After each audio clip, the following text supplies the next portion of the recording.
Hi, this is Robert Clinkybeard and David Anderson with the Commercial Landscapers Podcast. We're going to take 20 minutes of your life to deliver some amazing content from accomplished leaders and business owners and provide you some value that you can take back to your business, your family, and your personal life and transform your life. We hope you really enjoy this.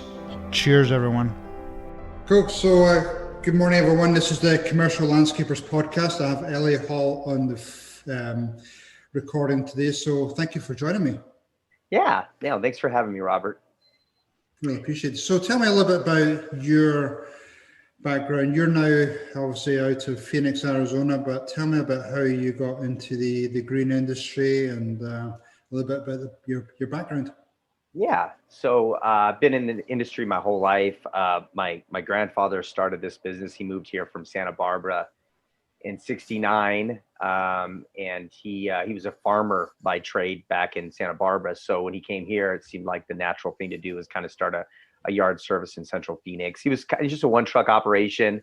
Old school guy, worked through the Depression, so he kind of knew, just work hard, kind of the self-employed mindset of just getting work done, working every day. And, just growing up with him around me, he was a big inspiration to my work ethic and, who I am today. And I started working for him full time. In like '96, I was in my early 20s, just fresh off a divorce, and got right into the landscape space. I knew he wasn't going to do it forever, so I kind of just jumped on his coattails and rode the business into where I'm at today. Cool. I mean, that's obviously if listeners don't know the Phoenix market, a pretty brutal business to be in with being outdoors. I mean, you just before our conversation started, you were talking about over 50 days at 110 degrees and 100 plus days at over 100. So pretty tough environment to be jumping into that industry in Phoenix. Yeah. So what attracted you about going into that business? You just growing up around it. It was always, it was always a way to make extra money in the weekends when I was really young. But what I really found that I love when I went to work full time with him was I just liked the transaction and to be able to make clients happy, to be able to just, deliver a service, be able to look people in the eye, make things right. And just that interaction of being there for the customer, knowing that, in any contractor space, what I find is just a lot of people with no callbacks, they weren't providing the service beyond just their work. If they're on site, it's great, but contractors today, even still, not even just in our industry, just any industry in general, running a business is obviously more challenging than just knowing your trade or your skill. Yeah, that's true. So, you're primarily in the residential side of the business. I mean, what's your passion? I mean, is it more the maintenance, more the installation part? What's your sort of preference or your passion? I like, I've been doing this for so long now, and we talked a little bit earlier about an organization, entrepreneurs organization we're both in. I went through their Accelerator program, and for a long time I was just chasing money wherever it was at. And what I found is that I really loved to be able to deliver a brand promise and deliver a scalable service that I could deliver with a guarantee. And that's really where I feel like we thrive, and it's actually fun to do. It's fun to grow. It's fun to be able to say, guarantee we're going to make you happy, give you a price over the phone based off lot size, and just being able to be responsive to people real quick. So that we really focus what we like doing is the maintenance aspect of it. We focus on properties that are under a third of an acre, and we can just, take as many calls as we humanly possibly can for more leads every day. That's good. So it sounds though you've really learned a lot from being part of that program, and I suppose helped you get a little bit more focused. Well, tell me about the importance of being around like-minded business people not necessarily in our industry, because I certainly found value, but I just love to hear it from your perspective. Yeah, there's nothing like it. I was introduced to EO in 2014, and up to that point, I had friends that were self-employed, but not true business owners, and just being around a community of true entrepreneurs, true risk takers, people that have the same similar problems that I had with, making sure I'd make payroll, dealing with HR issues, dealing with marketing, concerns, problems, just any typical problem when it comes to scaling.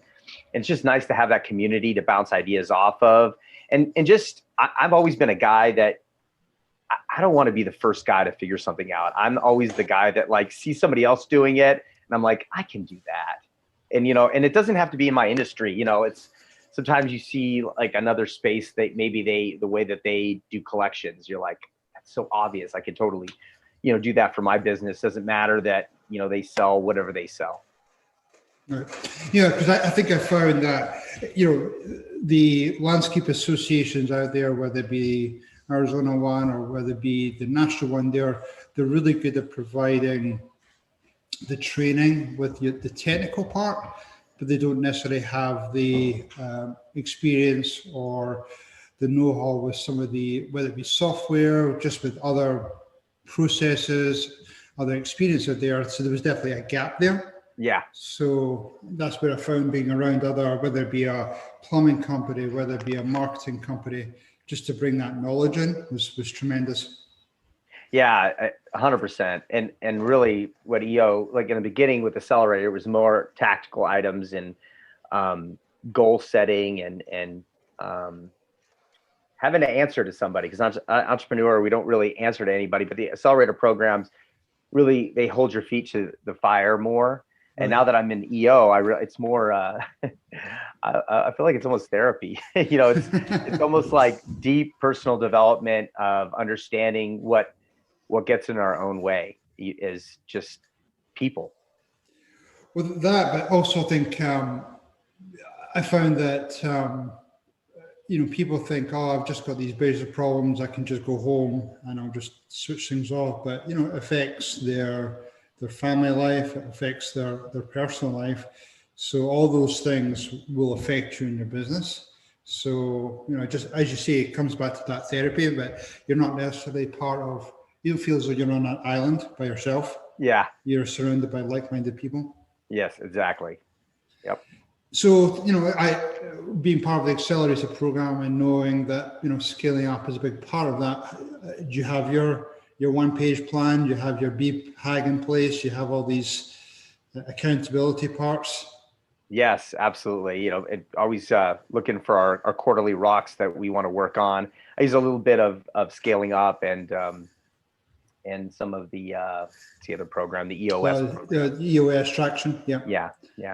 So where do you see yourself in, 5-10 years? So, for a long time, I just, I always just would pick these crazy BHAGs to try to build up. And where I find myself is just wanting to be in my own personal growth space. And my business is part of that journey. Of course, I've got my crazy, BHAG. I'd love to be at 1,000 maintenance clients, and of course I have a great bigger, much bigger one that I was shooting for. And part of my journey's been to kind of discover what I really want to do. I do a lot of video content. I'm just kind of learning as I go. I realize there's so much more to know besides, running a business, but even in my own space, I'm learning more now that I'm getting connected with more entrepreneurs and other niche aspects of the industry, especially here in Arizona where the climate is it's crazy here. So I'm on this kind of personal journey of myself, kind of figuring out what I want to do, protecting my time, protecting my energy, only saying yes to the right things, saying no to a lot more, where before I wasn't, right. And just kind of seeing where I end up. I don't have the exact answer right now. That's the truth. Yeah, and to be honest, that's actually not a bad thing. I mean, here we are in October 2020, we've had a pretty challenging year with the pandemic. And, Yeah. one of the things I've been encouraging people to be nimble, because nobody really knows everybody's saying, oh, what's going to happen after the election or in 2021. Nobody really knows. So to have that nimble type attitude that you can pivot into either different sectors, markets, whatever the case may be. So I think that's important. Yeah, I think Tim Ferriss said, it's healthy to be bored sometimes, because when you're in the weeds, you can't see what's going on big picture wise. And sometimes it's better to, instead of be working on all these tiny little dominoes in our business, it's better to kind of look back and see what big domino will just knock all these dominoes over, so that we're not focusing on all these little minutia things. And that's kind of the space that I try to protect. Right. Yeah, that makes sense. So talk about our industry a little bit. I mean, you're involved in it locally. You probably have a sense of what's going on nationally. How do you see our industry as a whole in terms of either acquisitions going on or technology? What do you see out there? How do you view the future of our industry? I like to look at technology as a disruption at every opportunity I can get. I mean, I have this little Roomba at my house that vacuums my floor, and I know it's only a matter of time before there's going to be a really effective, and they have them now. They have little, lawn mowers that will do, lawns here as in our Arizona desert climate. That doesn't solve the whole problem, because of course, when I go to Dallas, or even where you're at in the Carolinas, where it's wall to wall grass, everything's grass, and bushes is usually separate. Here in my space, we take care of the whole project, the whole picture, like the trees, the bushes. And I made that a focus years ago. Actually, I was concerned about the future years ago here in Arizona with water. And I thought, maybe this was about 10 years ago, where I just thought, man, if they tell us we can't water lawns anymore, am I going to be out of a business? Right. And back then I started focusing on clients that didn't have grass. We offer a 4-week service to, residential homes that just want to keep the landscape maintained. So it's, not completely out of control with weeds, and bushes don't have to be trimmed all the time, but they don't want them to get out of control, kind of thing. So we started focusing on that years ago. So those two aspects, really, with technology, obviously with acquisitions, I hear it happens because we're a residual based business. I've heard with larger companies. I use this software that a lot of landscapers use in my space, and that guy's a big maintenance guy out of Dallas. He's got about 9,000 residential lawns under 12,000 feet. Yeah, huge. What software do you use? It's called Service Autopilot. Oh yeah. Okay. Yeah, and he built it for his company, and of course now that company's even larger than his landscape company. But he talks to us all the time in his space, where people were trying to buy him out because all these angel investors are I don't even know all that space, but I know that they're looking to build and acquire. I've heard it's happening in the pool industry. They want to build a $100 million a year pool service company across the country. So I'm sure as time rolls along, they'll figure out a way to do that. But right now, I'm just trying to focus on looking out for what the future is offering, and being able, like what you said, be nimble to be able to pivot and adapt to whatever changes come our way. I like that here in Arizona, we have sun 365 days a year. We're not dealing with the snow that other parts of the country deal with, which is nice. But we do have those other challenges where it was over 110 for over 50 days this year. It's just crazy. Yeah, that's brutal. Now, how do you see things like, when you look at technology, and then most of the companies I talk to in the construction world, their biggest challenge is labor. Yeah. You're just trying to find labor, legal labor. Yep. Whether you have, all the different programs out there that you verify, but how do you see the two of them sort of helping each other out? Yeah, it's funny. I'm having problems right now with labor. So it comes and goes, ebbs and flows. What I found is we don't have as many challenges as a lot of my landscape colleagues, at least friends of mine that I stay connected to. I have a lot of landscapers in other parts of the valley that I'm connected to because I'm always referring them. Like we don't service the East Valley, so I refer a ton of work out there. And so we're always in communication about labor and our challenges. And we have them. Like right now, we're in the middle of a little bit of a challenge, but for the most part, I find that it's something with our culture. It starts with our value. You probably see it here in the camera. Yeah, I'm not that's sure awesome. with the Yeah, podcast. I love it. Yeah. We really hire with those, and we really look for guys that are good fits. Now that works really well with a foreman position. But when it comes to labor, like we're down to like, hey, you're ready? Come tomorrow. Let's give you a working interview. We're at that level. It's getting so thin pickings, and we're just hoping to be able to onboard and train. And we're really just building the culture within our company. So we're getting people better at the landscape space and trying to, make sure they have a driver's license. That's such a challenge, even in my space too, just getting labor that has a driver's license. We bonus for that. We'll give higher pay just for that, just so we can, with the mindset of training and onboarding for a foreman positions, if they're a good fit for us culturally. That's great. I mean, yeah, it's awesome you have your core values in place. And, one of the things I see happening is trying to keep them alive within your company. How do you keep, re-emphasize the core values, especially at that foreman, crew leader type level? Our meetings, I bring it up a lot. We talk about things that are coming up, issues, and I always try to bring them back to our values. I also tell people when I'm not around, you can't get a hold of the office, can't get a hold of me. Like, look at our values. I mean, I go, the values are the boss. I'm like, they're the boss of me. Like, if I'm not honoring them, I want to be called out on it, So, one of ours is demonstrate respect. This comes up a lot because we've had clients that have been disrespectful. And I express the importance of our values to our team, that I'll fire a client if they're being disrespectful to us. So I want them to understand just how important our values are, that I'm willing to, let money go over it. Right. Because at the end of the day, we're all here to make a living. We all have rent to pay. We all got to eat. I just want to make it as enjoyable as possible. We don't have really strict rules on when they arrive. If their crew foreman wants to start later, like as long as he lets his labor know, they can show up here at 7 or 8. I don't care, as long as they get the job done. I'm real flexible on that. But one of our other values is just taking ownership. Just get it done. If you've got to deal with personal stuff at home, get started early, get your jobs done early, work with the office to rearrange some stuff. I just want people to know that they can take charge and that I'm not going to micromanage them. And right. It's been really effective for us. At the end of the day, it's the results that matter.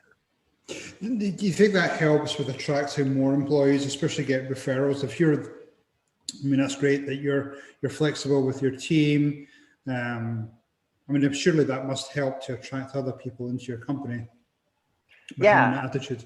It has in the past. I have some employees, some foremen that won't even let me hire. Like they want to find their own people. They're like, right. no, don't. They'll be like, I have somebody in mind. I'm going to reach out to him and like, we'll give him a shot this week. I'll let you know how he does. I'm like, awesome. So yeah, we do. We work with that. And more likely they're going to bring in the right people, because that you're going to be holding them accountable to the quality of work. So they're not going to bring in people that are not going to do a good job for you. Yeah, and at the end of the day, I always tell my team that, the labor's job is to make the foreman happy, and the foreman's job is to make the office happy, and the office is trying to, make me happy. So as long as we're all making our jobs easier, it should run smoothly. Okay. Very cool. So for the people that maybe just started their business or just thinking about getting into it, what would be probably your three biggest takeaways, three big nuggets for somebody in those early stages of starting, say, a landscape company? For me, early on when I was growing, tracking sales, whether it's daily, weekly, monthly's great, but I always feel like once, I'd get my P&L and I'm always like, oh, that was awesome. It's a history of last month. That it's not helpful now. So I'm a real big believer, especially early on, even tracking daily, just bringing what your sales are. So you have a goal to hit every day, and you have an expectation. If you're just out there working and you're not really paying attention, that could be something that you overlook. See another nugget. Saying no is important to a lot. I'm learning that more and more even today. Just not not biting off more than you can chew. Only committing. I have a big. One of my values is, and it goes along with taking ownership and keeping promises, is I don't commit to things that I can't follow through. And I think I see this a lot in just contractors in general, where they make these promises and they can't deliver. And that's just one thing I never did, that I thought that helped us grow. Because anytime, I was going to commit to something and get it done, I knew I could. It was kind of my brand promise. I just knew I could deliver. And I hear so often that contractors don't follow through, don't call back, or if you rely on unreliable teammates that maybe aren't going to come through, it can be really challenging. So those two are probably really big. And then early on, I answered my phone. I mean, I know it was 20 years ago. I advertised in the phone book back then, but it hasn't changed. I mean, now it's all online on the internet, but even till this day, I have an answering service. So if my team can't answer the phone, I have a backup where somebody's always picking up the phone. I just hate spending money on marketing and then it goes to voicemail. That's just pointless to me. Yeah, I agree. No, that's great. 3 big takeaways there. So if somebody wanted to contact you and just learn more about you, your company, they're maybe at early stages, what's the best way for them to get in touch with you? They can hit me up on social media or even send me an email. But I'm all over Instagram right now, and I'm trying to grow that. And I have a pretty good YouTube following. My Instagram handle, it's Instagram at AZ Lawns, and then my YouTube handle is at AMS Landscaping. So YouTube /AMS Landscaping. But if they just want to send me a message, just Eli at AZ Lawns, and I could love to help. Awesome. Well, Eli, really appreciate your time today. You've been a great help. I really wish you the best in the future. And I'm sure we'll be in touch. So thank you very much. Yeah, thanks again, Robert. Hopefully that was pure dead brilliant for you today and you got some great takeaways for your business or your personal life. This is Robert Clinkybeard along with David Anderson, and we'd love to get you and your friends to join us in our future journey. So please subscribe through our website, commerciallandscapers.com, or through the various podcast channels out there. But anyway, hopefully you have an awesome day. Cheers.